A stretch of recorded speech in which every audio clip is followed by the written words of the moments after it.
Aujourd'hui, plus que jamais, les jeunes sont exposés à une pression constante, celle d'être vus, aimés et suivis. Mais que cache cette obsession moderne pour la popularité en ligne? Est-ce simplement un jeu ou une quête qui influence profondément notre identité?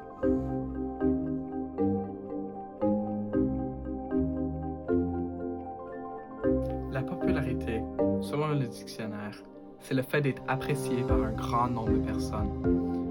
Mais sur les réseaux sociaux, cette définition prend un tout autre visage. Maintenant, allons-nous voir Stéphanie. Bonjour, moi c'est Stéphanie. Je travaille au gouvernement comme analyste de projet et de programme.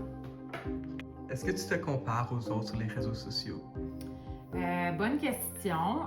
Même si je suis consciente que ce n'est pas une image complète de la réalité, ce qu'on voit sur les médias sociaux, c'est certain que des fois, je me laisse prendre à me comparer. Puis je trouve que c'est difficile aussi de ne pas se laisser influencer par moment, mais j'essaie de garder une certaine distance par rapport à ça. Pour toi, c'est quoi exactement la popularité aujourd'hui? La popularité, c'est quand il y a beaucoup de gens qui s'intéressent à toi, qui te remarquent puis, ou qui t'admirent. Je trouve que c'est pas juste d'être connu par beaucoup de monde qui est important, mais c'est aussi le message que tu passes avec ta popularité, comme par exemple, est-ce que c'est positif, est-ce que tu restes toi-même. Donc, je pense qu'il peut quand même avoir des aspects positifs à la popularité si c'est pour passer un bon message. Avant, la popularité se construisait dans la réalité. Les regards dans les couloirs, les invitations aux fêtes. Aujourd'hui, elle est calculée par des algorithmes, en ligne, définis par des likes, views et followers. Sur les réseaux sociaux, chaque action, un like, un commentaire, un partage, devient une mesure de valeur personnelle. Alors que dans le passé, quelques amis proches suffisaient pour se sentir acceptés.